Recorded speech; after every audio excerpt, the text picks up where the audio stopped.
12వ అధ్యాయం. మొదటి కొరింథీ పత్రిక 12వ అధ్యాయం. మరియు సహోదరులారా, ఆత్మ సంబంధమైన వరములను గురించి మీకు తెలియకుండుట నాకు ఇష్టము లేదు. ఇంగ్లీష్ తర్జుమాలో స్టార్టింగ్ ఎలా మొదలు పెడతాడంటే, now concerning spiritual gifts brethren, I do not want you to be ignorant. Now, dear brothers and sisters, regarding your question about the special abilities the Spirit gives us, I don't want you to misunderstand this. ఈ కొరింథీ పత్రిక సందర్భం మనందరికీ కూడా తెలుసును. కొరింథీ పత్రిక కొరింథీ సంఘంలో అనేకమైన సమస్యలు ఉన్నాయి, అనేకమైన దారుణమైన పరిస్థితులు ఉన్నాయి. ఆ సంఘానికి గురించిన సమాచారం కొంతమంది ద్వారా పౌలుకు తెలిసింది. అది మాత్రమే కాకుండా పౌలు వారికి ఒక కఠినమైన ఉత్తరాన్ని రాశాడు. ఆ ఉత్తరం వారు చదువుకొని ఆ ఉత్తరాన్ని స్పందనగా కొన్ని ప్రశ్నలు వారిలో కలిగాయి. ఇక్కడ ఈ సందర్భం మనం చూసినట్లయితే ఆ సంఘములో పరిశుద్ధాత్మ వరాల గురించిన అజ్ఞానం ఉంది, తర్వాత గందరగోళం కూడా ఉంది. కన్ఫ్యూజన్ అండ్ ఇగ్నరెన్స్, ఈ రెండు కలిపి ఉన్నాయి. ఓ సంఘంలో రెండు ఉంటే ఎంత భయంకరమైన పరిస్థితో మనకు అర్థమవుతుంది. కానీ 2000 సంవత్సరాల క్రితం ఆది సంఘంలోనే పౌలు సేవ చేస్తున్న సంఘమైన కొరింథులో మనం చూస్తే వారికి అవగాహన లేదు, ఇగ్నరెన్స్, తెలియని స్థితి ఉంది. అలాగే అదే సమయం అందు కన్ఫ్యూజన్, గందరగోళం కూడా వారికి ఉంది.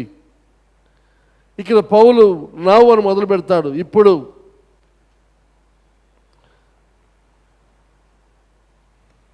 అని మొదలుపెట్టిన సందర్భం మన సంభాషణ ప్రారంభం మనం చూస్తున్నావు. కన్సర్నింగ్ అని మొదలు పెడతాడు. ఆ మాటలు ఉపయోగిస్తూ నవ్ కన్సర్నింగ్ అని చెప్పి, లేకపోతే ఇప్పుడు ఈ విషయాన్ని గురించి అని మొదలు పెడుతూ, అలాగూ పౌలు ఈ పత్రిక అంతట్లో మనం చూస్తే 6 సార్లు ఆ పదప్రయోగం చేస్తాడు. ఈ సంఘానికి ఆత్మవరాల గురించి మాత్రమే కాకుండా ఇంకా అనేకమైన ఇతర ప్రశ్నలు ఉన్నాయి, అనేకమైన అక్రమమైన ప్రవర్తనలు కూడా ఉన్నాయి. కానీ ఈ ఉత్తరంలో పౌలు వాటన్నిటినీ ఉద్దేశించి వారికి రాస్తూ ఉన్నాడు. 7వ అధ్యాయం ప్రారంభంలో మనం చూస్తే మొదటి కొరింథీ పత్రిక 7వ అధ్యాయం అని అంటాడు, now regarding the question you asked in your letter అని. ఈ ప్రశ్న దేని గురించి అనగా వివాహాన్ని గురించి, కన్యకని గురించి. Now concerning the things which you wrote, మీరు నాకు రాసిన విషయాల గురించి అని రాస్తూ 7వ అధ్యాయం 25వ వచనం అంటాడు, కన్సర్నింగ్ వర్జిన్స్, కన్యకలను గురించి అని సంబోధిస్తాడు. ఆ తర్వాత 8వ అధ్యాయానికి వచ్చే సమయానికి అంటాడు, now concerning things offered to idols, విగ్రహాలకు అర్పించిన అర్పణల విషయమని రాస్తాడు. కానీ ఈ రకంగా పత్రిక అంతా కూడా ఆయా సందర్భాలను తీసుకొని వాటికి సంబంధించిన స్పష్టమైన ఉపదేశాన్ని పౌలు చేస్తూ ఉన్నాడు. కానీ ఇప్పుడు మనం చూస్తున్న ఈ వాక్య భాగం మనం చూస్తే ఆత్మ వరాల గురించి రాస్తూ ఉన్నాడు. అయితే కొరింథీలో ఉన్న సంఘము కూడా కొంత మనకు తెలియాలి, పూర్తిగా వివరించలేదు. కానీ కొద్ది మాటలో కొరింథీ ప్రాంతాన్ని గురించి చెబుతాను. కొరింథీలో ఉన్న సంఘం అది యూదయ సంఘము కాదు, లేదా యూదులైన వారు ప్రభు నమ్మిన తర్వాత వారితో ఏర్పడిన సంఘము కాదు, అనగా జూయిష్ క్రిస్టియన్స్ కాదు ఆ సంఘమందు ఉన్నది. యూదులైన క్రైస్తవులు కాదు, కానీ ఆ సంఘమందు ఉన్నది ఎవరు అనగా అన్యులైన క్రైస్తవులు. అనేక యూదులు కాకుండా ఇతర జాతులకు ప్రదేశాలకు చెందిన వారి చేత ఉన్న సంఘం అది. కనుక అక్కడ సంఘము కొరింథీలో ఉంది. కొరింథీ చూస్తే చాలా సంపన్నమైన, మన అదే సమయమందు దుష్టమైన పట్టణం అది, దుష్టమైన మహానగరం అది. ఇంకా పోర్ట్ సిటీ అనగా ఓడరేవు కలిగిన దుష్టమైన సంపన్నమైన పట్టణం అది. ఆ ఓడరేవు ఆ ప్రదేశం కూడా చూసినట్లయితే అనేకమైన వ్యాపారాలకు ఒక కేంద్రమైన ప్రదేశముగా సముద్ర మార్గం ద్వారా అలాగే రోడ్డు మార్గం ద్వారా కూడా విపరీతమైన ప్రయాణం సాగించే ఒక ముఖ్యమైన కూడలిలో కొరింథు ఉందని మనవి చేస్తూ ఉన్నాను. అదే సమయమందు కొరింథులో కూడా అనేకమైన దేవాలయాలు ఉన్నాయి, అనేకమైన మందిరాలు ఉన్నాయి. ముఖ్యంగా గ్రీకు దేవుళ్ళు ఉన్నారు, అలాగే రోమియోకి సంబంధించిన దేవుడు దేవతలు ఆ పట్టణమంతా నిండి ఉన్నట్టుగా మనం చెప్పవచ్చు. ముఖ్యంగా వారు సేవించే దేవుడు ఏదనగా దేవత అఫ్రోడైట్ అనే దేవతను వారు ఎక్కువగా సేవిస్తారని చెప్పి మనవి చేస్తూ ఉన్నాను. అయితే ఆ దేవతా మందిరములో, ఆ దేవతా విగ్రహారాధనలో వారికి కొన్ని లేకపోతే 1000 మంది దేవదాసీలు అనగా వారు వేశ్యలుగా ఆ మందిరం యొక్క పనిలో వారు ఉండేవారని మనవి చేస్తూ ఉన్నాను. తర్వాత ఇంకా చెప్పాలంటే వారు సేవించే 2 విగ్రహాలు. ఆ 2 విగ్రహాలు ఏమిటనగా ధనము, లైంగికపరమైన పాపం, మనీ అండ్ సెక్స్, డబ్బు, లైంగికపరమైన పాపమును వారు విగ్రహాలుగా వారు సేవిస్తూ ఉండేవారని మనవి చేస్తూ ఉన్నారు. కానీ ఈ రకమైన బ్యాక్గ్రౌండ్ మనం దృష్టిలో పెట్టుకొని పౌలు ఈ సంఘానికి రాస్తున్న ఈ సందేశాన్ని మనం చూద్దాం. మరియు సహోదరులారా, ఆత్మ సంబంధమైన వరములను గురించి మీకు తెలియకుండుట నాకు ఇష్టము లేదు. మీరు అన్యజనులై ఉన్నప్పుడు మోగ విగ్రహములను ఆరాధించుటకు ఎటుబడినా అటు నడిపింపబడితేనని మీకు తెలియను. మీరు ఇంతకుముందు రక్షణ పొందకముందు అన్యులుగా మీరు ఉన్నప్పుడు, ప్రభుని ఎరగినప్పుడు ఎలా జీవించారు? మీరు అన్యజనులై ఉన్నప్పుడు మోగ విగ్రహములను ఆరాధించుటకు ఎటుపడిన అటు నడిపింపబడితేనని మీకు తెలియను. విచ్చలవిడిగా మీకు నచ్చినట్టుగా మీరు ప్రవర్తించిన విషయాలు, మోగ విగ్రహాలను సేవిస్తూ మీరు చేసిన కార్యాలు మీకు తెలుసు కదా. And when you know that when you were still pagans, you were led astray and swept along in worshiping speechless idols. నోటి మాట లేని మోగమైన విగ్రహాలను మీరు సేవించారు, ఆరాధన చేశారు అని చెబుతూ, ఇందుచేత దేవుని ఆత్మ వల్ల మాట్లాడవాడు ఎవడును యేసు శాపగ్రస్తుడు చెప్పడనియు, పరిశుద్ధాత్మ వలన తప్ప ఎవడును యేసు ప్రభుని చెప్పలేడనియు నేను మీకు తెలియచేయుచున్నాను. మీరు ఇంతమంది అన్యులు, ప్రభుని ఎరగిన వారుగా మీరు ఉన్నారు.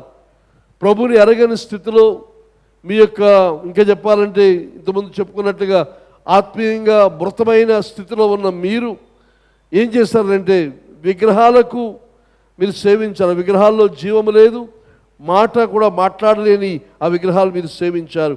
అయితే ఇప్పుడు మీరు రక్షించబడ్డారు, మీరు ప్రభులోనికి వచ్చారు, యేసు ప్రభు దేవుడని ఒప్పుకున్నారు అని అంటే ఈయనంటున్నాడు దేవుని ఆత్మ వలన మీరు గ్రహించారని చెబుతూ, కనుక దేవుని ఆత్మ మాట్లాడు వాడెవడను యేసు శాపగ్రస్తులని చెప్పడు. యేసు గురించి విమర్శతో కానీ, యేసును శపిస్తూ కానీ, అది యేసు గురించి తప్పుగా చెడుగా ఎవరు కూడా మాట్లాడలేరు. కారణం ఏదనగా మీరు ఆత్మ వలన, లేకపోతే ఆత్మ వలన మాట్లాడబడి ఎవడు కూడా మాట్లాడలేడని చెబుతూ, పరిశుద్ధాత్మ వలన తప్ప ఎవడును యేసు ప్రభు అని చెప్పలేడని నేను మీకు తెలియచున్నాను. ఎవరైనా యేసు ప్రభుని ప్రభు అని ఒప్పుకున్నారంటే ఎవరి వలన? దేవుని యొక్క పరిశుద్ధాత్మ వలన.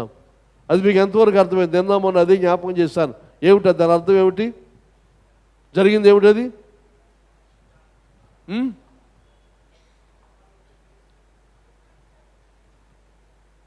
నాకు వినబట్టలేదర్రా. మైక్ తీసుకెళ్ళిస్తావమ్మా? అమ్మా, నేను ఎక్కువసేపు దాని దగ్గర ఉన్నాను. నిన్న పరిశుద్ధాత్మ దేవుడు ఒప్పింపు కలిగి చేస్తాడు. ఇక్కడ ఉన్నది నాకు చెప్పగానే నేను చెప్పింది నేను జ్ఞాపకం చేస్తాను. మీ బుర్రలో ఒకసారి పటాబరి కుట్టుకోండి. పాపం గురించి, నీతిని గురించి,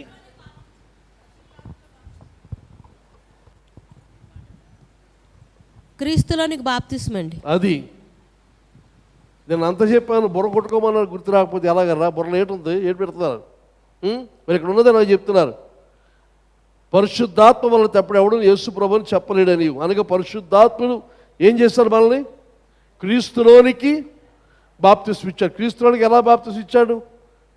మన పాపులమని, మన పాపముల నిమిత్తం ప్రభు మరణించాడు, క్రీస్తులోనే రక్షణ ఉందని, మన పాపం విషయం వాళ్ళని ఒప్పింపజేసి, క్రీస్తు రక్షణ గురించి వాళ్ళని ఒప్పింపజేసి, ఎప్పుడైతే ఆయనలోనికి మన బాప్తిస్మం ఇచ్చాడో జరిగింది ఏమిటి? అక్కడ యేసుని ప్రభు అని మనం ఒప్పుకుంటున్నాం. ఇది పరిశుద్ధాత్మ వల్ల జరిగిన కార్యం. కనుక ఇది ప్రాథమికమైనది, ముఖ్యమైనది. మీరు మొదలు ఏ మర్చిపోతే బీకి వెళ్ళగలుగుతారు నాకు అర్థం కావట్లేదు. ఇంకా ఏలో ఆగిపోతున్నాం మనం. అయితే అక్కడి నుంచి అంటాడు కృపావరములు నానా విధములుగా ఉన్నవి, కానీ ఆత్మ ఒక్కడే. మరియు పరిచర్యలు నానా విధములుగా ఉన్నవి, కానీ ప్రభు ఒక్కడే.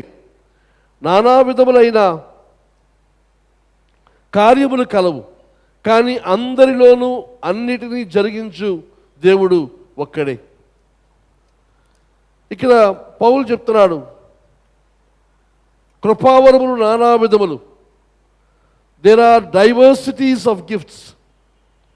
అనేక రకాలైన కృపావరాలు ఉన్నాయి, కానీ బట్ ద సేమ్ స్పిరిట్, ఒకే ఆత్మ. అర్థమవుతుందా? ఉన్నవి కానీ ఆత్మ ఒక్కడే. They are different ministries. నానా విధములైన పరిచర్యలు ఉన్నాయి, వేరే నానా విధ పరిచర్యలు ఉన్నాయి, కానీ ప్రభు ఒక్కడే. Same Lord. And they are diversities of activities. నానా విధములైన కార్యములు కలవు, కానీ అందరిలోనూ అన్నిటినీ జరిగించు దేవుడు ఒక్కడే. They are diversities of gifts, same spirit. Difference of ministries, same Lord. Diversities of activities, same God. ఇక్కడ చూస్తున్నప్పుడు ఆ పదం మీరు గమనించండి. ఒకే ఆత్మ, ఒకే ప్రభు, ఒకే దేవుడు. అవునా? అందులోనూ దేవుడు జరిగించు దేవుడు ఒక్కడే. తర్వాత ప్రభువు ఒక్కడే, ఆత్మ ఒక్కడే. అని ఇక్కడ చెబుతున్న మాట ఏదనగా, ఈ కార్యములన్నీ కూడా వేరువేరు కృపావరములు, ఒకే ఆత్మ. వేరువేరు పరిచర్యలు, సేవ, కానీ ఒకే ప్రభు. అనేకమైన కార్యాలు ఉన్నాయి, కానీ అవన్నీ కూడా ఒకే దేవుడు. కనుక ఇక్కడ ఈ రెఫరెన్స్, ఈ యొక్క ప్రస్తావన దేనికి ఆలోచన చేస్తే పరిశుద్ధాత్మ గురించి, కుమారుడైన క్రీస్తుని గురించి, తండ్రి అయిన దేవుని గురించి ఆ క్రమంలో ఇక్కడ పౌలు రాస్తున్నాడు చెప్పి మనవి చేస్తూ ఉన్నాను. కనుక పౌలు అంటున్నాడు, అనేకమైన కృపావరములు ఉన్నవి. Many different gifts. అది గ్రీకులో ఉపయోగించిన పదం క్యారిస్మాట.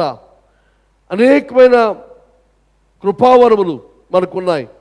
కృపావరములు, క్యారిస్ మాట అని మనం చూస్తాం. తర్వాత అనేకమైన activities within which these gifts can be expressed. ఈ యొక్క కృపావరములు అనేకమైన మన యొక్క కార్యకలాపాల్లో, దినదినము చేస్తున్న విషయాల్లో, అనేక విధాలుగా మన యొక్క సేవలలో, మన పరిచర్యలలో ఈ యొక్క కృపావరములు మనం జోడిస్తే అవి కార్యసాధకమైనప్పుడు జరిగేది ఏదనగా, తండ్రి త్రిత్వమైన దేవుడు, త్రియేక దేవుడే వాటి విషయమైన కార్యం చేస్తున్నాడని చెప్పి మనకు అర్థమవుతుంది. అనగా చూసినప్పుడు కృపావరములతో, నానా విధుల కృపావరములు కలిగిన వారమై మన పరిచర్యలో, తర్వాత మన కార్యకలాపాల్లో వాటిని ఉపయోగిస్తే తండ్రి అయిన దేవునికి, కుమారుడైన క్రీస్తునికి, పరిశుద్ధాత్మనికి మహిమ కలుగుతుంది. ఇక్కడ యాక్టివిటీస్ ఇది చూసినప్పుడు కార్యములు, అనేకమైన కార్యములు కలవు, నానా విధములైన కార్యములు. అక్కడ యాక్టివిటీస్ అనే ఆ పదము గ్రీకులో ఉపయోగించింది ఏదనగా ఎనర్గమా. అనగా దాని అర్థం ఏదనగా the thing that is produced or the outcome. అనగా ఈ కార్యం అంతటి వలన కలిగే ఫలితము, లేకపోతే సృష్టించబడేది అనే అర్థం. ఈ ఎనర్గమా అనేది also the Greek word for our English word energy. అలాగే ఇంగ్లీష్లో ఎనర్జీ అనగా బలము, శక్తి అని ఉపయోగించే ఆ పదం యొక్క రూట్ కూడా ఎనర్గమా అని మనవి చేస్తూ ఉన్నారు. కనుక ఈ యాక్టివిటీస్ అని నానా విధములైన యాక్టివిటీస్, కార్యక్రమాలు అన్నప్పుడు చెబుతున్న విషయం ఏదనగా, కృపావరముల ద్వారా మనకు పరిచర్యలలో అవి పనిచేస్తూ ఉన్నప్పుడు జరిగే ఫలితం, ప్రోడక్ట్, వచ్చే ఫలితం ఏమిటనంటే ఎనర్గమా అది వస్తుంది. దానివల్ల కలిగేది ఏదనగా అది ప్రత్యక్ష జరిగించు దేవుడు ఒక్కడే. కనుక ఫలితాన్ని, ఆ పనిని, ఆ కృపావరం అనుగ్రహించేది దేవుడే అని చెప్పి ఇక్కడ రాస్తూ ఉన్నాడు. కనుక పౌలు ఇక్కడ బోధిస్తున్నది ఏమిటి అనంటే, కృపావరములు మన యొక్క సేవా పరిచర్యలో నిమగ్నమైతే, ఆ సేవా పరిచర్యలో కృపావరం ఒకవేళ మనం ప్లగ్ ఇన్ చేసుకుంటే మనకు కలిగే ఫలితం ఏదనగా శక్తివంతమైన సేవ మనం చూడగలం, శక్తివంతమైన ఫలితాన్ని మనం చూస్తాం. కనుక మనకి సేవను కృపావరములతో మిళితం చేసి, మింగిల్ చేసి, లేకపోతే దాంతో కనెక్ట్ అయ్యి మనం పరిచర్య చేస్తే ఫలితం ఏదనగా ఎంతో శక్తివంతమైన పరిచర్య మనం చూస్తాం, శక్తివంతమైన ఫలితాన్ని మనం చూస్తాం. అయితే ఫలితం ఏమిటి అని ఆలోచన చేస్తే 12వ అధ్యాయంలో 7వ వచనం అంటున్నాడు, అయినను అందరి ప్రయోజనము కొరకు ప్రతివానికి ఆత్మ ప్రత్యక్షత అనుగ్రహింపబడుచున్నది. అయితే దాని ఫలితం వలన ఎవరికి ప్రయోజనం అని అంటే అందరికీ ప్రయోజనం. But the manifestation of the Spirit is given to each one for the profit of all. ప్రతి ఒక్కరికి కూడా ఎలాగనగా ఆయన అందరి ప్రయోజనం కొరకు ప్రతివానికి ఆత్మ ప్రత్యక్షత అనుగ్రహింపబడుచున్నది. అందరి ప్రయోజనం కొరకు ఒక్కొక్కరికి ఆత్మ ప్రత్యక్షత అనుగ్రహించబడుతుంది, ప్రతివానికి అందరి ప్రయోజనం కొరకు. కనుక ప్రతి ఒక్కరికి ఇస్తున్నాడు. ఆ ప్రతి ఒక్కరూ వారు పొందుకొని ఆత్మ ప్రత్యక్షత వలన ప్రయోజనం ఏది అని అంటే అందరికీ. ఇక్కడ ఇంగ్లీష్ తర్జుమాలో తెలుగు తర్జుమాలో ప్రత్యక్షత అన్నాడు. ఇంగ్లీష్ తర్జుమాలో చూస్తే మేనిఫెస్టేషన్ ఆఫ్ ద స్పిరిట్ అనగా ఆత్మ వలన మనలో జరిగే కార్యం, మేనిఫెస్టేషన్ అనగా జరిగేది, బయటికి కనబడేది, దాని వలన అందరికి ఇస్తున్నాడు. ఆత్మ యొక్క మేనిఫెస్టేషన్ అనగా ఆత్మ చేసే కార్యం అందరూ ప్రతి ఒక్కరి జీవితంలో వారు అనుభవిస్తారు. అయితే ఆ మేనిఫెస్టేషన్ వల్ల లేదా బయటికి కనబరచబడిన ఆ కార్యం వలన జరిగేది ఏదనగా అందరికీ మేలు కలుగుతుంది, అందరి ప్రయోజనము కలుగుతుంది. కనుక ఇది నా మట్టుకు నాకు, నీ మట్టుకు నీకని కాకుండా మరొక్కొక్కరికి దేవుడు పంచి ఇచ్చే ఆ కృపావరముల యొక్క మేనిఫెస్టేషన్, అవి కార్య సాధకమైనప్పుడు దాని ఉపయోగం ఏదనగా అందరికీ ఉపయోగం కలుగుతుందని మనవి చేస్తూ ఉన్నాను. అయితే పరిశుద్ధాత్ముడు ఎందుకు ఈ వరాలు ఇస్తాడు అని ఆలోచన చేస్తే, ఈ కృపావరములు, so this gifts can be released in ministries for the profit of all. ఈ కృపావరములు సేవలో, సంఘములో, పరిచర్యలో అవి విడుదల చేయబడి అందరి యొక్క మేలు, అందరి యొక్క ఉపయోగం, అందరి యొక్క లాభము కొరకు పరిశుద్ధాత్ముడు తన వరాలని ఇస్తూ ఉన్నాడు. కానీ ముందుగా వరాల గురించి మాట్లాడే ముందు వరం ఎందుకు, దాని ప్రయోజనం ఏంటనే విషయాలు ముందుగా పౌలు మాట్లాడుతున్నాడని చెప్పి మనవి చేస్తూ ఉన్నాను. కనుక ఈ వరాలు, ఈ గిఫ్ట్స్, ఈ బహుమానాలు దేవుడు ఎందుకు ఇస్తాడంటే మనం ప్రతి ఒక్కరికి ఇతరులకు మన ఆశీర్వాదకరంగా మనం ఉండుట కొరకు. ఈ వరాలు మన కోసం, మనలో దాచుకోవడం కోసం కాదు, మనం వాటి గురించి అతిశయపడడం కోసం కాదు. మనకి ఇచ్చేది ఇతరుల కోసం ఇస్తున్నాడు ఈ బహుమానం. ఈ గిఫ్ట్ ఇచ్చేది మనం వాడుకోవడం, మన కోసం దాచుకోవడం కోసం కాక, ఈ గిఫ్ట్ ఆయన ఇస్తున్న దేని కొరకు అనగా ఇతరుల యొక్క ప్రయోజనం కొరకు ఆయన ఇస్తూ ఉన్నాడు. కానీ ఇది చూసిన ప్రతి ఒక్కరికి, ఈచ్ వన్ అనే మాట మనం ఇక్కడ తప్పనిసరి చూస్తాం. ఒక్కరికి, ప్రతివానికి, ప్రతివానికి, ఈచ్ వన్ అనే మాట, లేకపోతే కొంతమందికి, లేకపోతే ఎక్కువ శాతం మందికి అని చెప్పకుండా అందరికీ, ప్రతి ఒక్కరికి, ప్రతివానికి దేవుడిచ్చే ఈ పరిస్థితి మనం చూస్తూ ఉన్నాము. కనుక ప్రతి ఒక్కరికి కూడా ఆత్మ వరములను పొందుకున్న వారై ఆయా సమయాల్లో, ఆయా ప్రదేశాల్లో రక్షించబడిన మనం ఈ యొక్క ఆత్మ వరములను పొందుకొని, పరిశుద్ధాత్మ నింపబడి ఆత్మ వరములను పొందుకున్నట్లయితే ఇది ఎవరి ప్రయోజనం కొరకు ఆలోచన చేస్తే అందరి ప్రయోజనం కొరకు. కనుక నేను పొందే ఆత్మవరాలు మీ ప్రయోజనం కొరకు, మీరు పొందిన ఆత్మవరాలు నా ప్రయోజనం కొరకు. ఒక్కరికి ఒక్కరం పరిచర్య చేసుకున్నట్టు కొరకు, ఒకరికి ఒకరు ప్రోత్సహించడం కొరకు, ఒకరిని ఒకరు దేవుల్లో బలపరచడం కొరకు దేవుడు ఈ కృపావరములు మనకి అనుగ్రహించి ఉన్నాడని మనవి చేస్తూ ఉన్నాను. తర్వాత 8వ వచనం నుంచి మనం చూస్తే ఇక్కడ వరాల గురించిన పట్టిక మనకు ఇస్తూ ఉన్నాడు. 8-11 మనం చూసినప్పుడు ఎలాగనగా ఒకరికి ఆత్మ మూలముగా బుద్ధివాక్యమును, మరి ఒకరికి ఆత్మను అనుసరించి జ్ఞానవాక్యమును, మరి ఒకరికి ఆత్మ వలననే విశ్వాసమును, మరి ఒకరికి ఆ ఒక్క ఆత్మ వలననే స్వస్థపరచు వరములను, మరి ఒకరికి అద్భుత కార్యములను చేయు శక్తి, మరి ఒకరికి ప్రవచన వరమును, మరి ఒకరికి ఆత్మల వివేచనయు, మరి ఒకరికి నానా విధమైన భాషలను, మరి ఒకరికి భాషల అర్థము చెప్పు శక్తి అనుగ్రహింపబడి ఉన్నవి. అయినను వీటన్నిటినీ ఆ ఆత్మ యొక్కడే తన చిత్తము చెప్పున ప్రతివానికి ప్రత్యేకముగా పంచి ఇచ్చుచు కార్యసిద్ధి కలుగు చేయుచున్నాడు. ఈ మాటలు చాలా ప్రాముఖ్యమైన మనం గమనించవలసిన అవసరం ఉందని చెప్పి మనవి చేస్తూ ఉన్నాను. ఈ వరాలు ఏమిటి, ఈ వరాలు ఎలా పనిచేస్తాయి, ఎలా ఉంటాయి అనే విషయాలు ఇక్కడ రాస్తూ ఉన్నాడు. ఇక్కడ చూసిన 9 వరాలు ఇక్కడ రాయబడ్డాయి. ఈ 9 వరాలు కూడా 3 భాగాల కింద విభజించుకొని మనం ధ్యానం చేయొచ్చు. అయితే ఈరోజు అందులో 3 మీ ముందు బోధించాలని ఆశపడుతూ ఉన్నాను. అయితే ఈ వరాల పట్టిక మనం చూసినట్లయితే దేవుడి వరాలు ఎలాగిస్తాడు అని ఆలోచన చేస్తే ఒకరికి ఒకటి అని రాస్తూ ఉన్నాడు ఇక్కడ పౌలు. అది ఎవరో పేరు చూసిగా పలానా వారికి ఇది ఇద్దాం, పలానా వారికి ఇది ఇద్దాం, ఇది వీరికి ఈమెకి ఇది ఇస్తే బాగుంటుంది అనుకొని ఇచ్చే విధానం కాదని మనం ఇచ్చేస్తున్నాం. ఒకరికి ఇస్తారు నిజమే, కానీ అది ఎలాగూ అని చూస్తే చాలామంది ఉద్దేశం ఏంటనగా ఒకరికి ఒక వరాన్ని ఆయన ఇచ్చేస్తాడు. ఇచ్చేసినప్పుడు ఇక అది పర్మనెంట్గా అది వారిదే అనే భావన కొంతమందిలో ఉంటుంది. ఆ కారణం చేతనే మనం మీటింగ్స్ ప్యాంప్లెట్లు చూస్తూ ఉంటే ఏమిటది గొప్ప స్వస్థతా వరం గల భక్తులు ఎక్కడి నుంచి వచ్చింది వాళ్ళకి, దీని యొక్క అపార్థం నుండి వచ్చిన భావన గొప్ప స్వస్థవరం. ఎక్కడ లేదు, స్వస్థవరములు అని ఉన్నాయి తప్ప ఇంక కొంతమంది దానిలో తీసుకొని స్వస్థవరములు అన్నాడు కాబట్టి వీరిదిగో ఈ జబ్బుకి వీరి స్పెషలిస్టు. మరి అలాగైతే వైద్య రంగంలో ఆయా జబ్బులకి ఆయా వాటికి స్పెషలిస్ట్ తయారయ్యారో ఆత్మీయంగా కూడా మేము పలానా దానికి స్పెషలిస్ట్ అని కొంతమంది తయారైపోతుంటారు. ఒకసారి ఒక పాస్టర్ నాకు ఫోన్ చేసి నాకు ఆయన స్పెషలైజేషన్ ఏమిటంటే పిల్లలు పుట్టిన వారికి ఆయన ప్రార్థన చేస్తే తప్పనిసరి పిల్లలు పుడతారు కనుక పిల్లలను పుట్టించే ప్రత్యేకమైన కృపావారం దేవుడు ఆయనకి ఇచ్చారట.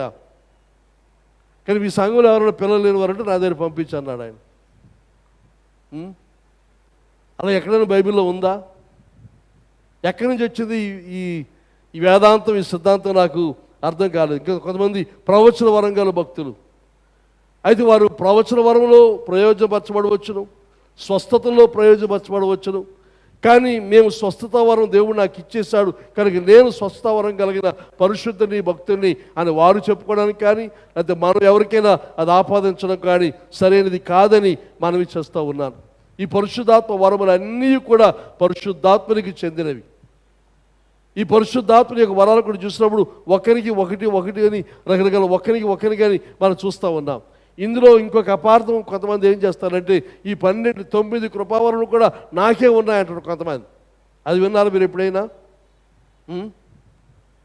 వినలేదా? విన్నారా? ఏదో బుర్ర అడ్డుగానే ఎలాగని ఊరితే నాకు అర్థమవుతుంది. విన్నారా?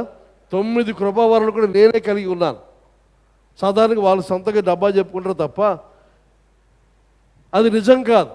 ఇక్కడ దేవుని వాక్యం చెప్తుంది ఒకరికి అది ఒకరికి ఇది రాన ఆయా రకాలుగా ఆయన ఇస్తున్నాడు. చూడండి, మరి ఒకరికి ఇలా అంటాడు, ఒకరికి ఆత్మ మూలముగా బుద్ధివాక్యం, మరి ఒకరికి మరి గమనించాడు అక్కడ ఆ ఆత్మ మూలముగా, ఏ ఆత్మ? ఆ పరిశుద్ధాత్మ మూలముగా బుద్ధివాక్యం, మరి ఒకరికి మరలా ఆ ఆత్మను అనుసరించి జ్ఞానవాక్యం, మరి ఒకరికి ఆ ఆత్మ వల్లనే విశ్వాసము, మరి ఒకరికి ఆ ఆత్మ వల్లనే స్వస్థపరచువారు, మరి ఒకరికి అద్భుత కార్యములు చేయు శక్తి, మరి ఒకరికి ప్రవచన వరమును, మరి ఒకరికి ఆత్మల వివేచన, మరి ఒకరికి నానా విధమైన భాషలు, మరి ఒకరికి భాషలు అర్థం చెప్పు శక్తి అనుగ్రహింపబడి ఉన్నవి. అయినను వీటన్నిటినీ ఆ ఆత్మ యొక్కడే తన చిత్తము చొప్పున ప్రతి వానికి ప్రత్యేకముగా పంచి ఇచ్చుచు కార్యసిద్ధి కలుగు చేయించారు. ఇక్కడ ఈ వాక్యంతో మన సమస్యలు తీరాలి, అనుమానాలు తీరాలి. ఏమంటాడు ఇక్కడ? ఆ ఆత్మ ఒక్కడే, ఆ ఆత్మ ఒక్కడే ఎలా పనిచేస్తున్నాడు? తన చిత్తము చొప్పున ప్రతి వానికి ప్రత్యేకముగా పంచి ఇచ్చుచు కార్యసిద్ధి కలుగు చేయించున్నాడు. పని జరిగిస్తున్నాడు, జరగవలసిన కార్యాన్ని జరిగిస్తున్నాడు. ఎలాగూ? ప్రతి ఒక్కరికి ఇస్తూ ఆత్మ తన చిత్తానుసారంగా. కనుక ఒకరు చూసేదిగో నువ్వు తీసుకొని మన బహుమానం పంచేటట్టుగా ఇసిరేయడం లేదు, పనిచేయడం లేదు. అవన్నీ కూడా ఆయన ఆధీనమందు ఉన్నవి. పని కొరకు, కార్యము కొరకు, అవసరార్థం ప్రతి ఒక్కరికి, ఎవరో కొద్దిమందికి మాత్రమే కాదు, దీన్ని గమనించాలి.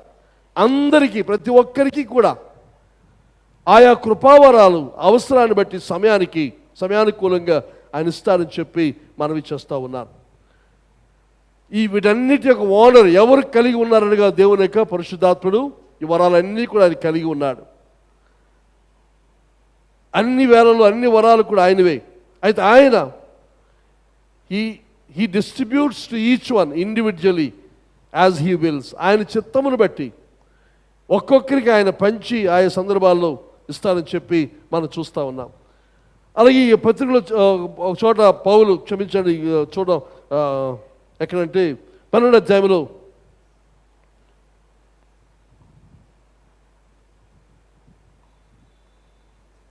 అక్కడ కాదు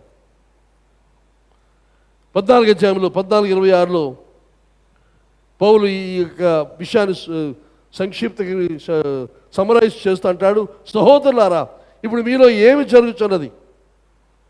అక్కడ సంఘంలో జరుగుతున్న విషయాన్ని వారు జ్ఞాపకం చేస్తూ మాట్లాడుతున్నాడు. ఇప్పుడు మీలో ఏం జరుగుతున్నది, మీరు కూడి వచ్చినప్పుడు, సంఘముగా మీరు కూడి వచ్చినప్పుడు ఎలా ఉంటుంది. ఒకడు ఒక కీర్తన పాడవాలని ఉన్నాడు. ఇందాక మన పాట విన్నాం. ఎవరిది, ఏం పేరు, చిట్టమ్మ. అది పాడుతున్నప్పుడు మీరు పాట మనకు కష్టమైంది వినడం, కానీ అది రెండో చరణం నాకు బాగా నచ్చింది.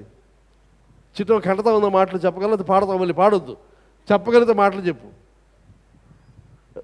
పాడకదు రెండో చరణం, మొదటి చరణం కాక రెండో చరణం మాటలు చెప్పగలవా?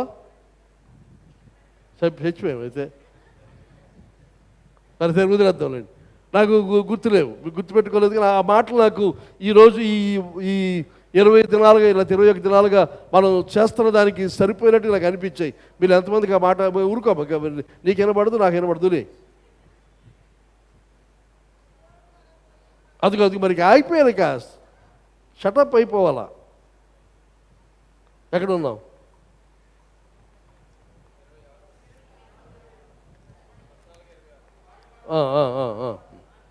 ఉన్నారా?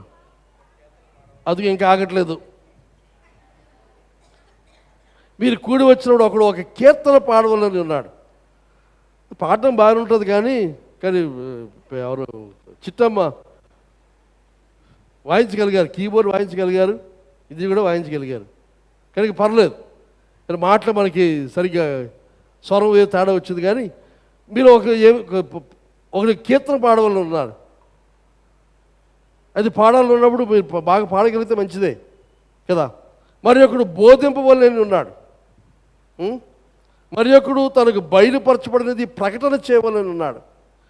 మరి ఒకడు భాషతో మాట్లాడవలని ఉన్నాడు. మరి ఒకడు అర్థము చెప్పాలని ఉన్నాడు. సరే, సమస్తమును క్షేమాభివృద్ధి కలుగుటకై జరగనియ్యడి. ఇక సంఘానికి మీరు వచ్చినప్పుడు, మీరు వస్తున్నప్పుడు మీలో కొన్ని విషయాలు దేవుని పరిశుద్ధాత్ముడు పెడుతూ ఉన్నాడు. మీకు ఆ పాట ఉంది లోపల, కానీ ఆ పాట మీకు ఉంటే మీరు పాడడం కంటే పాడేవారు ఉన్నారు. మీరు బాగా పాడగలిగితే మంచిగా సంతోషం, ప్రాక్టీస్ చేసి ఆ శృతిలోను ఆ లయలోను తర్వాత పాటలో భాషలో దోషాలు లేకుండా పాడగలిగితే మంచిదే. కానీ ఒకవేళ పాట మీకుంటే, ఒకవేళ పాడలేకపోతే ఎవరికైనా సంఘమందు లేదా మరి ప్రతి వారం పాటలు పాడుతూ ఉన్నాం కనుక అందులో అది చేర్చవచ్చు. కొంతమంది ఈ పాట పాడవలి అని ఉన్నారని ఇంకా అంటాడు, ఒకరికి బోధించాలని ఉందట, మరి ఒకరికి తనకు బయలుపరచబడినది ప్రకటన చేయవలని దేవుడు వారదేవుడు ప్రత్యక్షమని బయలుపరిచాడు, అది చెప్పాలని. మరి ఒకడు భాషతో మాట్లాడవలని ఉన్నాడు, మరి ఒకడు అర్థం చెప్పాలని ఉన్నాడు. ఒకరికేమో దేవుడు భాష ఇచ్చాడు, ఇంకొకరికి ఏమో అర్థాన్ని ఇచ్చాడు. కనుక భాష చెప్పేవాడు భాష చెప్తే, అర్థం చెప్పేవాడు అర్థం చెప్పడానికి అవకాశం ఉంటుంది అని చెప్పి మరి ఒకడు, మరి తర్వాత ఇంకా మరి ఒకడు అర్థం చెప్పాలన్నాడు. మరి సరే, సమస్తమును క్షేమాభివృద్ధి కలుగుటకే జరిగినవాడు. కనుక ఇవన్నీ ఉన్నాయి, కానీ అవన్నీ క్షేమాభివృద్ధి కలుగుట కొరకే దాన్ని ఉపయోగించాలి. ఏ క్షేమాభివృద్ధి? సంఘం యొక్క క్షేమాభివృద్ధి కొరకు ఈ వరాలన్నిటి మనం ఉపయోగించాలి. ఇవేవి కూడా మనకు మనం ప్రదర్శించుకోవడానికి లేకపోతే ఇంకా స్వార్థంతో కాదు, కానీ సంఘ క్షేమాభివృద్ధి కొరకు మనం వాటిని ఉపయోగించాలి. ఇంగ్లీష్లో ఏముంది ఒకసారి చూద్దాం. 14:26 Well, my brothers and sisters, let's summarize. When you meet together, one will sing, another will teach, another will tell some special revelation God has given. One will speak in tongues, and another will interpret what is said. But everything that is done must strengthen all of you. ఇక్కడ ఇంగ్లీష్ తర్జుమాలో చూసినప్పుడు కొంచెం చిన్న వ్యత్యాసం ఉంది తేడా తర్జుమాలో. Well my brothers and sisters, నా ప్రియమైన సోదరులారా, లెట్స్ సమ్మరైజ్. దీనంతా మనం ఒక కొలికి తీసుకొని సమ్మరైజ్ చేద్దాం. చిన్న కొద్ది మాటలు చెబుదాం. వెన్ యూ మీట్ టుగెదర్, సంగముగా మీరు కూడినప్పుడు ఒకరు పాడతారు, ఒకరు వాక్యాన్ని బోధిస్తారు, ఒకరు దేవుడు వారికి ఇచ్చిన ప్రత్యక్షతను బయలుపరుస్తారు, ఒకరు అన్య భాషలో మాట్లాడతారు, ఒకరు అన్య భాషలో మాట్లాడడానికి అర్థం చెప్తారు. అయితే ఈ చెప్పినవన్నీ బయటికి పలికిన వీటన్నిటి యొక్క ఉద్దేశం ఏదనగా, but everything that is done must strengthen all of you. జరిగిన ఈ కార్యం అంతటి వల్ల జరగవలసిన ఫలితార్థం ఏమిటనగా, మీకు బలము చేకూరాలి, మీకు శక్తి చేకూరాలి, మీకు క్షేమాభివృద్ధి కలగాలి, మీరు వృద్ధిలోనికి రావడానికి అవి ఉపయోగపడాలి. కనుక ఈ ఆత్మ వరముల యొక్క ఉద్దేశం ఏమిటంటే, సంఘం యొక్క క్షేమాభివృద్ధి కొరకు దేవుడిచ్చారు. ఒకరికొకరు బలపరుచుకోవడానికి, ఒకరికొకరు ప్రోత్సహించుకోవడానికి, ఒకరినొకరు హెచ్చరించుకోవడానికి.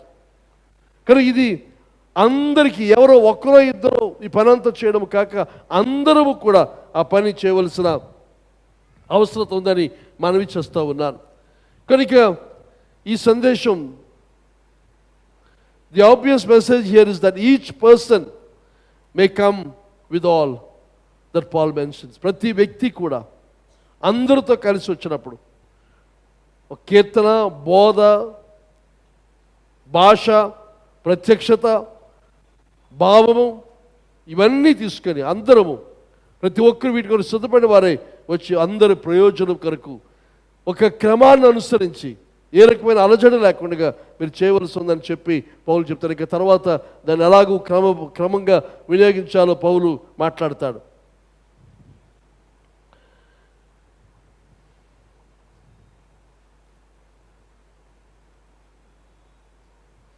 అది ఏ వ్యక్తి అయినా సరే, విశ్వాస వరము కానీ, లేకపోతే అద్భుతం చేయ వరము కానీ, లేదా స్వస్థ వరములు కానీ, లేదా జ్ఞానవాక్యము కానీ, బుద్ధివాక్యము కానీ, ఎప్పుడు ఎవరు ఎలాగు అనేది నిర్ణయించేది ఎవరనగా దేవుని యొక్క పరిశుద్ధాత్ముడు. ఎందుకనగా ఈ వరములన్నీ కూడా ఆయనవి, ఆయనకి చెందినవి. ఆయన కార్యము జరుగుట కొరకే. ఆ కార్యం ఏమిటి? సంఘం యొక్క క్షేమాభివృద్ధి, పరిచర్య జరుగుట కొరకు, ముందుకు సాగుట కొరకు, తనకు ఇచ్చ వచ్చిన రీతిని ఆయన అందరికీ, ఆయా వ్యక్తులకు ఒక్కొక్కరికి ఆయన పంచి ఇస్తారని చెప్పి మనవి చేస్తూ ఉన్నాను. ఇది అందరి యొక్క ప్రయోజనం కొరకు, for the benefit of all, అందరి యొక్క ప్రయోజనం కొరకు. కానీ ఏ రోజు ఎవరిని అనేది మనకు తెలియదు. ఆయా సమయాల్లో ఆయా రీతులుగా మనలో ఒక్కొక్కరిని వాడుకుంటాడు. కనుక మీరు ఎవ్వరు కూడా దయచేసి మరి మేము స్వస్థవరం మేము పొందలేము, మా సంఘంలో ఒకరికి ఉంది కాబట్టి మాకు లేదు అనుకోవద్దు. ఒకరికి కూడా లేదు, ఎవరికి లేదు. అందరూ ఆత్మచేత నింపబడ్డాం. వరములన్నీ కూడా ఆధీనమందున్నవి. ఆయా సమయాల్లో ఆయా సందర్భాల్లో మనలో ఒక్కొక్కరిని కూడా ఆయన వాడుకుంటాడు. తర్వాత ఇంకోటి చెప్తున్నాను, ఇది దేవుని సేవకులకు మాత్రమే ఈ కృపావరాలు ఇస్తారని చెప్పి మీరెవరు అది ఏమంటాం మిస్అండర్స్టాండింగ్లో లేదా అపార్థములో ఉండొద్దని మనం ఇచ్చేస్తాం. సేవకులకు మాత్రమే కదా, అందరము. ఇప్పుడు నూతన నిబంధన సంఘంలో దేవుని సేవకులని సంఘమని రెండు విభాగింపు లేదు. నూతన నిబంధన అందరము కూడా రాజులైన యాజక సమూహం, అందరము కూడా సేవకులమే. కనుక మేము ప్రత్యేకించబడి సంపూర్ణంగా దేవుని సేవకులకు ఉన్నాం తప్ప అలా ఉన్నంత మాత్రం చేత మీకంటే ప్రత్యేకమైన వారు అంత మాత్రము కూడా కాదు. అందరము దేవుని దృష్టిలో సమానముగా సంఘబంధు అందరికీ ఆ పని, ఆ పరిచర్య ఉంది. అయితే బోధిస్తున్న మాకు, ఉపదేశిస్తున్న మాకు, నడిపిస్తున్న మాకు మరీ కఠినమైన తీర్పు ఉంది. అది మాకు వచ్చే బెనిఫిట్. అది తీర్పు కఠినం. మిగతా ఇంకే పరీక్ష లేవు. ఇంక దానికి బదులుగా ఇంక చీవాట్లు, చెబుదబ్బులు, అవమానాలు, నిందలు, దోషాలు ఇవన్నీ మామూలు. అవన్నీ రొటీన్గా ప్రతిరోజు జరుగుతూ ఉండవలసిన విషయాలే. కనుక ఇది ఎవరికో సేవకులకు దేవుడు ఏర్పాటు చేసిన వారికి, కొద్దిమందికి ప్రత్యేకించబడిన వారికి అని మీరు అనుకోవద్దు. అందరికీ, మనందరం కూడా ప్రత్యేకించబడిన వారు, మనందరం కూడా లోకములో నుండి ఆశ్చర్యకరమైన వెలుగులోనికి పిలువబడిన వారు మనందరం కూడా దేవుని యొక్క ఎక్లీసియాలో భాగమై ఉన్నాము. కనుక దేవుని యొక్క సంగమా, మనమందరము కూడా వీటన్నిటికీ అర్హులము. పరిశుద్ధాత్మ మనందరికీ పంచి ఇవ్వడానికి ఆయన ఇష్టపడుతున్నాడు. ఇచ్చేది మన పేరు వెనకాల డిగ్రీలో పెట్టుకోవడం కోసం కాదు.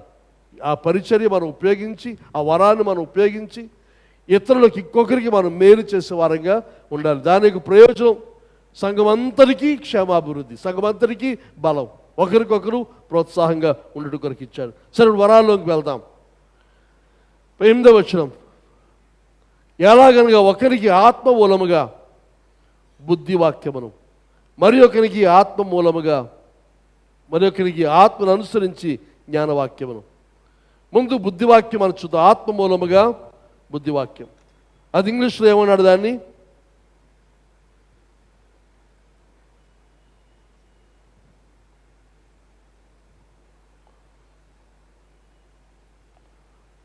To one person, the Spirit gives the ability to give wise advice అని NLT తర్జుమా చేశాడు. కానీ ఫుట్ నోట్లు ఇస్తున్నాడు, word of wisdom, gives a word of wisdom.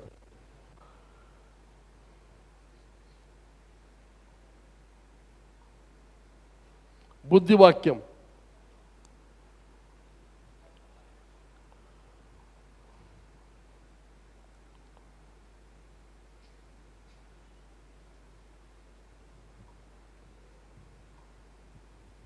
సరే, a word of wisdom. ఇది ఆత్మ ఇచ్చే వరం. ఒక వరములు 9 వరాల్లో ఇది ఒకటి. మొదలుగా పౌలు దాన్నే ఇక మనం ప్రస్తావిస్తూ ఉన్నాడు.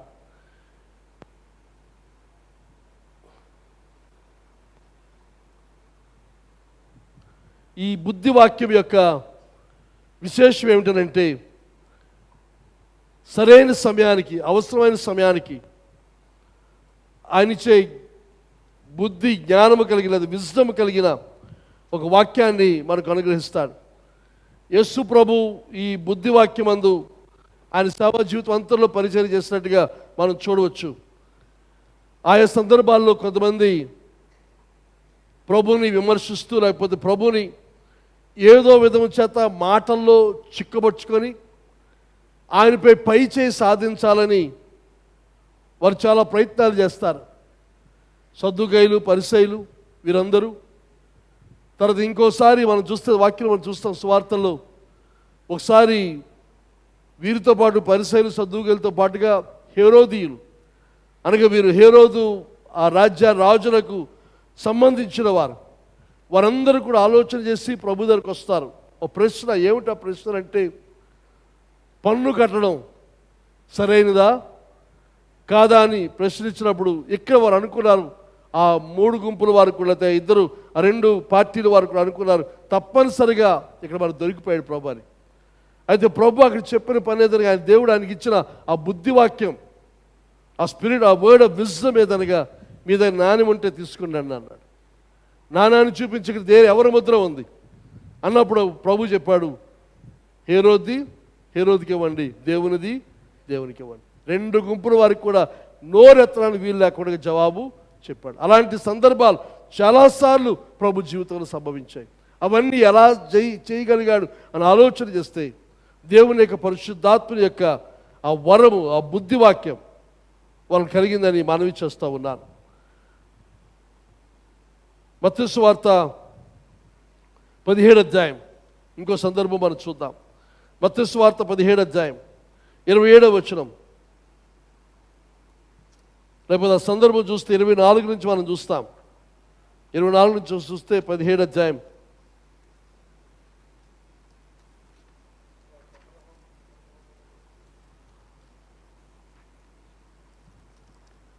24 నుంచి మనం చూస్తే, వారు కపెర్నహూమునకు వచ్చినప్పుడు అరశెకలు అను పన్ను వసూలు చేయవారు పేతురు వద్దకు వచ్చి, మీ బోధకుడు అరశెకలు చెల్లింపడా అని అడుగుగా చెల్లించాను. అతని ఇంట్లోనికి వచ్చి మాట్లాడక మునిపై యేసు సంగతి ఎత్తి, ఇది గమనించండి, ఇది ఆత్మ వరములు పనిచేసే విధానం మనం చూస్తున్నాం. ఇక్కడ ప్రభుత్వ అధికారులు లేకపోతే దేవాలయ అధికారులు వచ్చారు, అరశెకల పన్ను చెల్లించడం మీ బోధకుడు అంటే, అయ్యా కడతామండి అని లోపలికి వచ్చాడు. ఇంకా ప్రభుత్వం చెప్పలేదు. ఇంకా అతను ఇంట్లోనికి వచ్చి మాట్లాడక మునిపై యేసు ఆ సంగతి ఎత్తి, సీమోను నీకేం తోస్తున్నది, నీకేం తోచున్నది? భూరాజులు సుంకమును పనులు ఎవరి యొద్ద వసూలు చేతును? కుమారుని యొద్ద అన్యుల యొద్ద అడిగాను. అతను అన్యుల యొద్ద నేను చెప్పగా యేసు, అలాగైతే కుమారులు స్వతంత్రులే అయినను మనము వారికి అభ్యంతరము కలుగు చేయకుండానట్లు నీవు సముద్రంలోకి పోయి గాలము వేసి మొదట పైకి వచ్చు చేపను పట్టుకొని దాని నోరు తెరిచిన ఎడ్ల 1 షెకెలు దొరుకును, దానిని తీసుకొని నా కొరకును నీ కొరకును వారికి ఇమ్మని అతనితో చెప్పాను. నీకు నాకు ఇద్దరు పనిగట్టాయి. 1 షెకెలు ఉంటుంది ఒక చేప నోటిలో. కానీ ఇది చూసినప్పుడు దేవుని యొక్క ఆత్మ వరాల్లో బుద్ధివాక్యం, వర్డ్ ఆఫ్ విజ్డమ్ అటు పనిచేస్తుందని చెప్పి మనవి చేస్తూ ఉన్నాను. అలాగే అపోస్తలుడైన పౌలు జీవితంలో కూడా మనం చూస్తే అపోస్తలుల 27వ అధ్యాయం, అపోస్తలుల 27వ అధ్యాయం, మీరు ఇంటికి వెళ్ళిన తర్వాత అధ్యాయం అంతా చదువుకుంటే బాగుంటుంది. పౌలు రోమునకు ప్రయాణం వెళ్తున్నాడు. రోము తీసుకుని వెళ్తారు, అలాగే ఖైదీగా తీసుకుని వెళ్తున్నారు. రోమా సైన్యాధిపతి తను బంధించి తనతో పాటు ఇంకా చాలామంది ఖైదీలను, అక్కడి నుంచి ఇంచుమించు 200-300 మంది ఖైదీలు ఉంటారు అనుకుంటారు, తర్వాత వచ్చిన వాళ్ళు మనకు కనబడుతుంది. వారందరినీ తీసుకొని రోమ్ వెళ్తూ ఉన్నారు. సముద్ర ప్రయాణము చాలా భయంకరమైన ప్రయాణం. ఆ ప్రయాణంలో చాలా ఇబ్బంది. మధ్యలో ఒక చోట పౌలు అంటాడు, ఇది వెళ్ళొద్దు, ఈ ప్రయాణం మన మంచిది కాదు అని వారు హెచ్చరించినా వారు పట్టించుకోకుండా బయలుదేరుతారు. బయలుదేరిన తర్వాత ఓడ మునిగిపోయే పరిస్థితులు సంభవిస్తాయి.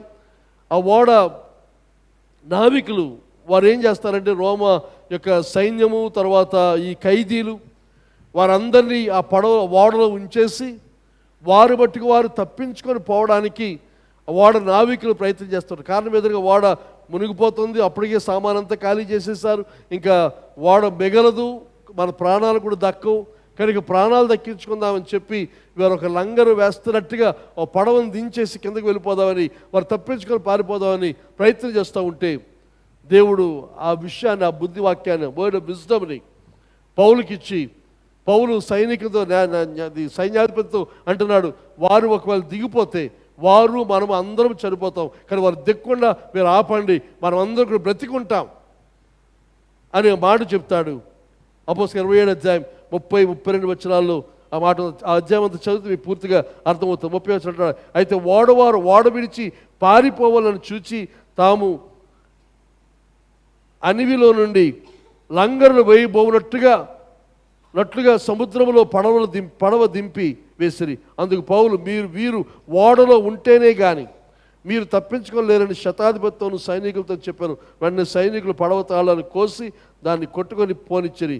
తెల్లవారుచుండగా పౌలు, ఆ తర్వాత మనం చూస్తాం, వారు భోజనం చేయమని ప్రోత్సహిస్తారు, వారందరూ తింటారు. ఆ తర్వాత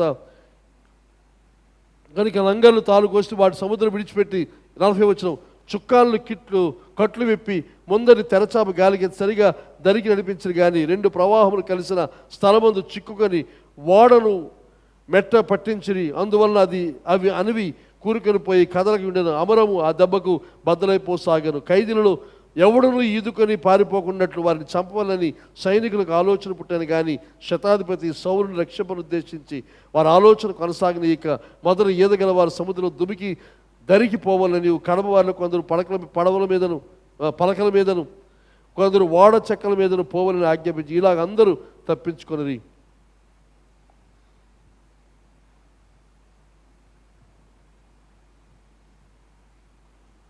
ఎంతో నా సంఖ్య ఉంటుంది, ఎక్కడో చూశాను నేను, సర్లేండి అది ముఖ్యం కాదు. సైనికులే 100 మంది ఉన్నారు, ఇంకా ఖైదీలు ఉన్నారు. కానీ 30 ఓడలో ఉన్న అందరూ 276 అంటే ఆ 100 మందితో కలిపి ఉండొచ్చు, 276. వారందరూ కూడా ప్రాణాలతో బ్రతకగలిగారంటే దానికి కారణం దేవుని యొక్క కృపావరం. పౌలు దాన్ని వినియోగించాడు. అక్కడ ఆత్మ బుద్ధివాక్యం ద్వారా కార్యం జరిగిందని చెప్పి మనవి చేస్తూ ఉన్నారు. ఆ తర్వాత రెండవది 12వ అధ్యాయం, 1 కొరింథీ పత్రిక 12వ అధ్యాయం.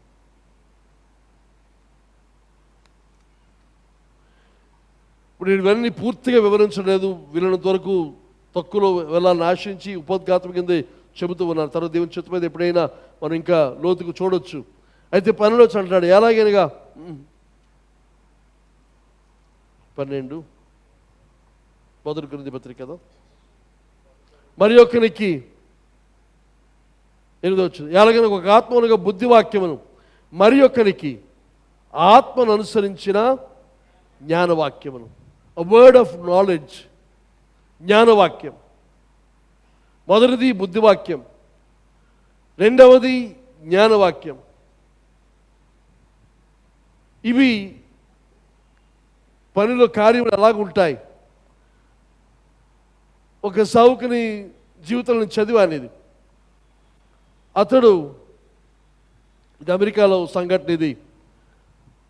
అతను ఒకరోజు ఒక చోటికి మధ్యాహ్న భోజనం ఏదో సమయం భోజనానికి హోటల్కి వెళ్ళాడు.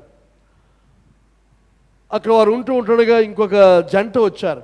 భార్యాభర్తలు ఇద్దరు వీళ్ళు భోజనానికి కూర్చొని ఇంకో జంట వచ్చారు. వారు వచ్చి వారు భోజనం కూర్చొని ఆర్డర్ ఇచ్చుకున్నారు. ఈలోపు దేవుడు ఈ మొదట వెళ్ళిన పాస్టర్ గారికి లోపల ఒక ఆలోచన, ఒక సందేశాన్ని ప్రభు ఇచ్చాడు అతనితో చెప్పమని. అతను ఎవరో ఇతను తెలియదు, ఒకరొకరు ఎప్పుడు కలుసుకోలేదు. కానీ ప్రభువుకు లోబడి సరైన ఆయన దగ్గరికి వెళ్ళాడు. అయితే సంభాషణ ప్రారంభించడం కోసం దేవుడు తనకు ఇచ్చిన మాటను తనకు అర్థమైనంత మేరకు చెప్పడానికి ప్రయత్నం చేస్తున్నాడు. ఆయన అడిగాడు, మీరు ఎప్పుడైనా బరువులు ఎత్తడం కానీ సాధకం కానీ ఎప్పుడైనా చేసి ఉన్నారా అంటే, ఆ మాట అనగానే ఆ భార్యాభర్తలు ఇద్దరు నవ్వడం మొదలుపెట్టారు, నవ్వుతున్నారు. చేశాం. అతనేమో శరీరం చూస్తే కనబడుతూ అలాగే ఉంది, బాడీ బిల్డర్ అతను. కనుక నేను చేశాను, చాలా పని చేశాను, నేను బాడీ బిల్డర్గా ఉండేవాడిని, ఇంకా చెప్పాలంటే మిస్టర్ అమెరికా కూడాను అని చెప్పినప్పుడు, అలాగా అని చాలా సంతోషం అని చెప్పి, అయితే దేవుడు ఒక మాట మీతో చెప్పమన్నాడు, అది చెప్పడానికి వచ్చాను అన్నాడు. సరే అయితే కూర్చో అని చెప్పి సీట్ ఇచ్చారు, కూర్చున్నాడు. కూర్చున్న తర్వాత దేవుడు నీతో చెప్పన్న మాట ఏమిటనంటే, ఆ వాక్యం ఏమిటనంటే, నీ యొక్క జీవితంలో దేవుని పక్షముగా ఆయన చేయవలసిన కార్యాన్ని ఆయన చేశాడు, కానీ నీవు ఆయనకి వాగ్దానం చేసింది నువ్వు చేయలేదు, అది నీకు చెప్పమన్నాడు అని చెప్పి ఆగిపోయాడు. ఆయనకి ఇచ్చిన దేవుడు అంతవరకు ఇచ్చాడు, ఆయనకి అదే తెలుసు. దేవుడు వైపునది ఆయన నెరవేర్చాడు, నీ వైపుది నువ్వు నెరవేర్చలేదు అన్నప్పుడు ఇద్దరు అలాగా బ్లాంక్గా, మీరందరూ నా మొహం అలా చూస్తారు, అలాగే చూస్తున్నారు. ఇతను అనుకున్నాడు, నేను సరిగా వివేచించలేదు, నాకు తెలియలేదేమో, నాకు అర్థం కాలేదేమో, పొరపాటు జరిగింది, ఇప్పుడు ఎలాగ తప్పించుకొని పోవాలి. అది బాడీ బిల్డర్, కోపం వచ్చి తంతే మరి ఇక్కడ నిలబడలేమని ఆలోచిస్తూ ఎలాగ తప్పించుకునే మార్గం అని చూసుకున్న టైంలో అతనిలో వెంటనే పెదవులు కథలు మొదలుపెట్టాడు, కళ్ళలో నీరు వస్తూ ఉన్నాయి. ఇద్దరు ఏడుస్తున్నారు. దేవుడు ఇది చేస్తాడు ఇక్కడ. అప్పుడు వెంటనే అతను మొదలుపెట్టాడు మాట్లాడడం. ఇది ఎందుకు దేవుడు మీకు చెప్పాడు, కారణం చెప్తాను నేను. అతనికి పుట్టిన దగ్గర చెప్పుకొచ్చాడు, ఒక ఇంట్లో పుట్టాను, నేను పుట్టగానే మా నాన్న వదిలేసి వెళ్ళిపోయాడు. ఆ తర్వాత అమ్మమ్మ ఇంటికి వచ్చారు. అమ్మమ్మ ఇంట్లో ఉంటాడుగా, నేను పెరుగుతుంటాడుగా, చిన్న వయసులోనే బాల్యంలోనే మా అమ్మ కూడా వదిలేసి వెళ్ళిపోయింది. కనుక అమ్మమ్మ ఇంట్లో అనాథగా పెరుగుతూ ఉన్నాడు, తల్లిదండ్రులు లేనివాడిగా. అది 8 సంవత్సరాల వయసులో స్కూల్కి వెళ్ళి వస్తూ ఉంటే, స్కూల్లో ఉంటాడుగా కొంతమంది పిల్లలు తనను హేళన చేస్తూ తను రాళ్ళతో కొట్టారట. ఆ దెబ్బలు తిని ఆ హేళన అనుభవించి ఇంటికి వచ్చేసి అమ్మమ్మ దగ్గర ఏడుస్తున్నాడు, అమ్మ ఇలా జరిగింది అని దుఃఖపడుతూ ఉంటే అమ్మమ్మ ఆదరించింది, ఓదార్చి సంసోను కథ చెప్పిందట. సంసోను కథ చెప్పి అతనితో ప్రార్థన చేయించింది. దేవుడిని అడుగుదాం, దేవుని ప్రార్థన చేద్దాం. అయితే ప్రార్థన చేస్తున్నప్పుడు దేవుడు మనకు ఒక ఒడంబడికి చేద్దాం, సమర్పణ చేద్దాం. ఏమిటి సమర్పణ అంటే, ప్రభువా నాకు సంసోనుకి ఇచ్చిన బలాన్ని నాకు ఇస్తే, నన్ను బలపరిస్తే, నేను ఇలా ఎవరి చేత కూడా ఏ రకమైన దెబ్బలు తినకుండా ఉండే పరిస్థితులు నన్ను ఆశీర్వదిస్తే, నా జీవితకాలం అంతే ప్రభువా నీ కొరకు నేను పనిచేస్తాను అని చేసిన ప్రార్థన. అతను మర్చిపోయాడు, అమ్మ వచ్చి చనిపోయేది కూడా మనకు తెలియదు. కానీ అతను అన్నాడు, నిజమే, దేవుడు తన వైపుది ఆయన చేశాడు, నా వైపుది నేను చేయలేను అని వెంటనే పశ్చాత్తాపడయ్యా, నేను ఆయన చిత్తాన్ని నెరవేర్చాలని ఏం చేయాలి, ఆయన ఎవరో నాకు తెలియదు అన్నప్పుడు ఈయన వెంటనే దేవుని సువార్తను చేసి ప్రభులోనికి అతను నడిపించి అక్కడి నుంచి వెళ్ళిపోయిన పరిస్థితి మనం చూస్తూ ఉన్నాం. కానీ దీనంతా ఇది బుద్ధివాక్యం. దేవుడు ఆయనకి ఇచ్చింది మొత్తం స్టోరీ అంతా ఆయనకి ఇవ్వలేదు. ఆ స్టోరీకి కారణమైన మూల వాక్యాన్ని తనకి ఇచ్చాడు. ఆ వాక్యాన్ని తీసుకుని వెళ్ళి అతను లోబడి ఆ కార్యాన్ని చేశాడు. కానీ ఒకసారి ఆత్మ పొందిన మీ అందరూ కూడా ప్రోత్సహిస్తున్నాను. ఎప్పుడైనా మీకు ఎలాంటివి సంభవించాయా? పలానా వారికి చెప్పమని దేవుడు ప్రేరేపిస్తుంటే ఏమనుకుంటారు మనకు తెలియదు కదా, పరిచయం లేదు కదా. మరి ముఖ్యంగా ఇదే పొరపాటు అవుతాడు. మిస్టర్ అమెరికా కళ్ళ తిరిగినాడు. WWF ఎంతమంది చూస్తారు? మీకు ఎవరికి తెలిసావి? WWF ఇప్పుడు WE నేను పూర్వం ఉండిపోయినా WWE అట.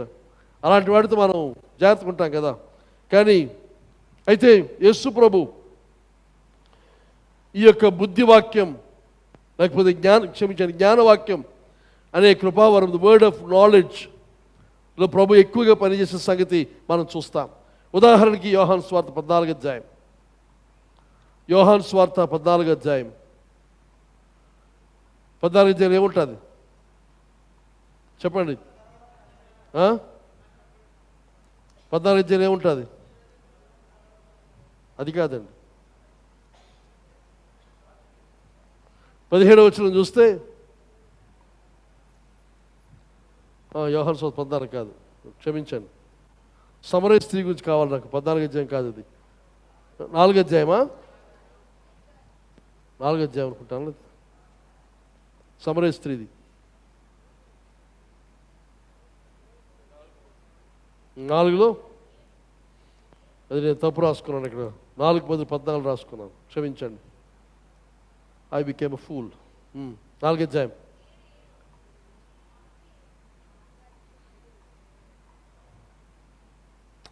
17వ వచనం చూద్దాం. ఆ స్త్రీ నాకు పనిమిటి లేడనగా యేసు ఆమెతో, నాకు పెనిమిటి లేడని నీవు చెప్పిన మాట సరియే, నీకు 5 పెనిమిట్లు ఉండేది, ఇప్పుడు ఉన్నవాడు నీ పెనిమిటి కాడు, సత్యమే చెప్పితివా నేను. అక్కడి నుంచి సంభాషణ మారినట్టుగా మనం చూస్తాం. అయితే ఈ ప్రభువుకి ఎలా తెలిసింది ఆమెకి ఇంతకుముందు 5 భర్తలు ఉన్నారని, ఇప్పుడు ఉన్నవాడు కూడా తన భర్త కాడని? ఇది ఎలాగనగా దేవుని యొక్క పరిశుద్ధాత్మని యొక్క ఆత్మవరం, జ్ఞానవాక్యము ద్వారా.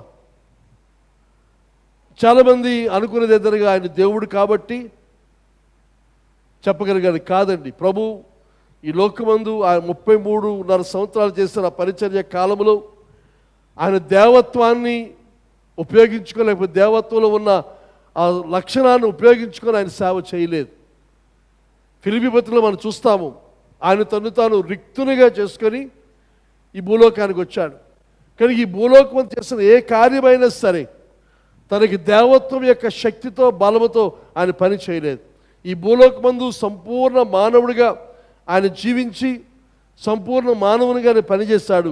తర్వాత ఈ ఆత్మ వరము పనిచేస్తే ఎప్పటి నుంచారంటే ఆయన బాప్తిస్మం పొంది పరిశుద్ధాత్మ చేత నింపబడి ఆ ఆత్మ ఆయన మీద నిలిచిన తర్వాత ఆయన అద్భుతాలన్నీ కూడా చేసినట్టుగా వాక్యములో మనము గమనించవచ్చు. కనుక ప్రభు చెప్పాడు చాలాసార్లు, నేను తండ్రి చెప్పమన్న మాటే చెబుతున్నాను, తర్వాత తండ్రి ఏ కార్యం చేయడము చేస్తున్నాడో నేను చూచి ఆ కార్యములే చేస్తూ ఉన్నాను. చూడసారి లూకాసు వార్త 4వ అధ్యాయం 1వ వచనం. యేసు పరిశుద్ధాత్మ పూర్ణుడై యోర్దాను నది నుండి తిరిగి వచ్చి 40 దినముల ఆత్మచేత అరణ్యములోనికి నడిపి పరిశుద్ధాత్మ పూర్ణుడై. తర్వాత యోహాను సువార్త 5వ అధ్యాయం 19వ వచనం. 5వ అధ్యాయం 19వ వచనం. కాబట్టి యేసు వారికి ఇటు ప్రత్యుత్తరం ఇచ్చారు, తండ్రి ఏది చేయుట కుమారుడు చూచునో అదే కానీ తనంతట తాను ఏది చేయనేరడు. ఆయన వేటిని చేయునో వాటినే కుమారుడును అలాగే చేయును.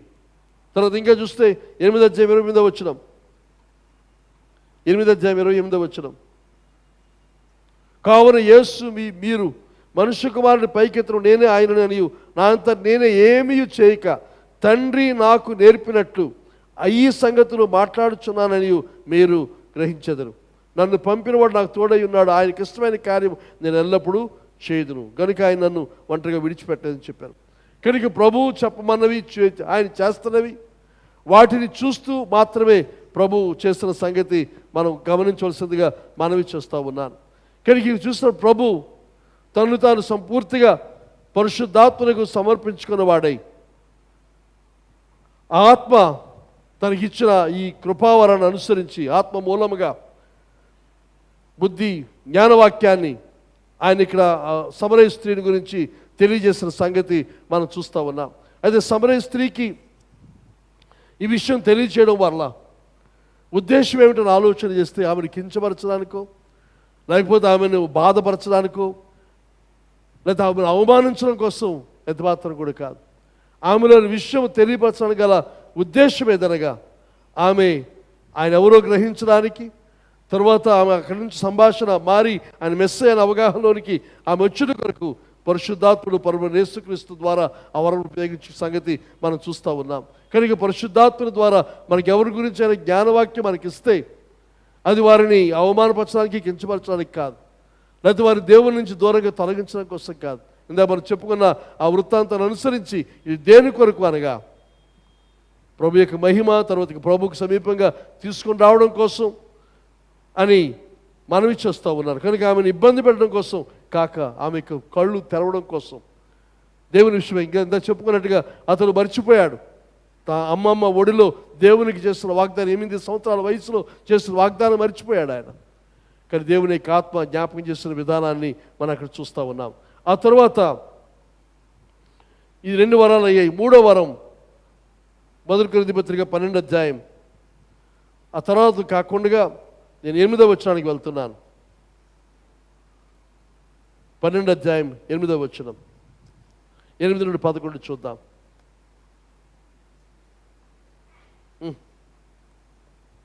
అందులో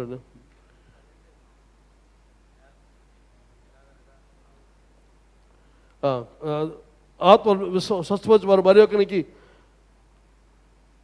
విశ్వాసం అన్నాడు, తర్వాత స్వస్థపరిచి వారు మరి ఒకరికి అద్భుత కార్యములు, తర్వాత ప్రవచన వారు మరి ఒకరికి ఆత్మల వివేచనయు.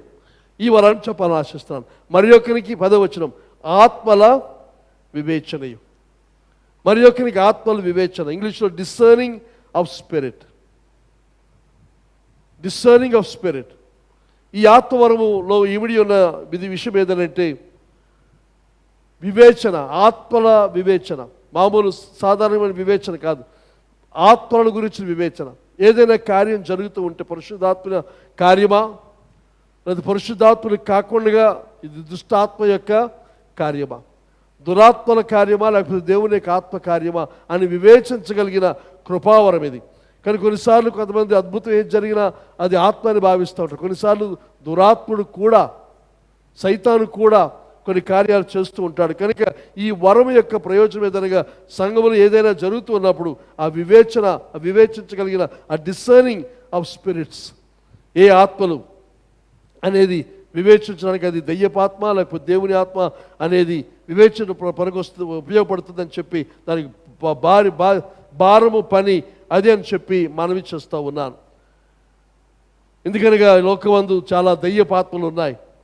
ప్రజల యొక్క మనస్సులను, ఆలోచనలను, వారి ప్రవర్తనను, వారికి దృక్పథాలను మీద అవి ప్రభావాన్ని చూపిస్తాయి. అలాగని చెప్పి వారు ఆ దయ్యం చేత నింపబడిన వారు కాదు, దయ్యం వారి లోపల ఉన్నదని కాదు, దయ్యం వారిని పొజెస్ చేస్తారు కాదు, కానీ వెలుపల ఉండి ఆ ప్రభావాన్ని కనపరుస్తూ వారిలో అనేక అనుమానాలు, సందేహాలు, వారి ఆలోచనలో ప్రభావాన్ని చూపిస్తూ అవి పనిచేస్తాయి. దాంతో వారు స్పందిస్తారు, మాట్లాడతారు.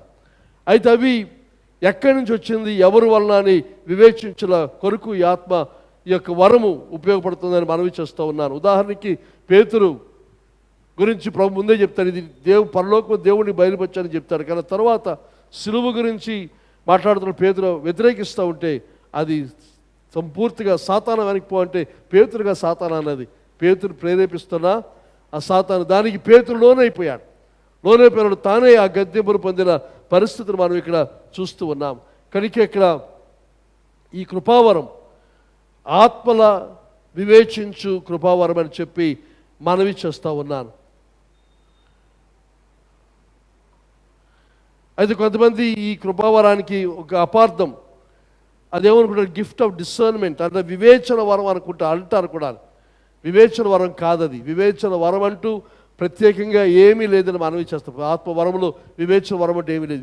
ఆత్మల వివేచన వరమే, అంతే తప్ప ఒక విషయాన్ని మంచిదా చెడ్డదా, ఇది చేయొచ్చో చేయకూడదని ఆ వివేచన వరము ఇది కాదని, అలాంటి వరం ఏది లేదని మనవి చేస్తూ, అయితే దాని గురించి ఒక మాట హెబ్రీ పత్రిక 5వ అధ్యాయం 14వ వచనంలో మనం చూస్తే,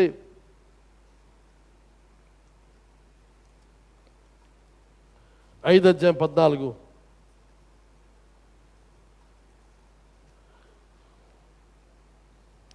వయస్సు వచ్చిన వారు అభ్యాసము చేత మేలు కీడులను వివేచించుటకు సాధకము చేయబడిన జ్ఞానేంద్రియములు కలిగి ఉన్నారు కనుక బలమైన ఆహారము వారికే తగును. కానీ ఈ వివేచన ఎలాగొస్తుంది?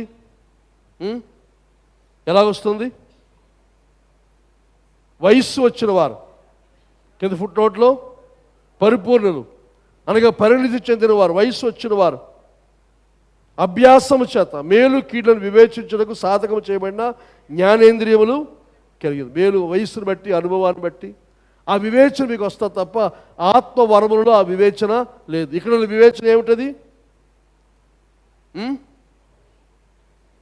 ఆత్మలను గురించిన వివేచన. దురాత్మల లేకపోతే దేవుని యొక్క ఆత్మ అనేది మనకు తెలుస్తుంది. అపోస్తలుల 16వ అధ్యాయం, పౌలు జీవితంలో ఈ ఆత్మ చాలా బహుగా పనిచేసే సంగతి మనం చూస్తాం. 16వ అధ్యాయం 16వ వచనం నుంచి మనం చూస్తే, మేము ప్రార్థన స్థలములకు వెలుచుండగా పుతోను అని దయ్యం పట్టినదై సోది చెప్పుడు చేత తన యజమానులకు బహులాభము సంపాదించిన యొక్క చిన్నది మాకు ఎదురుగా వచ్చాను.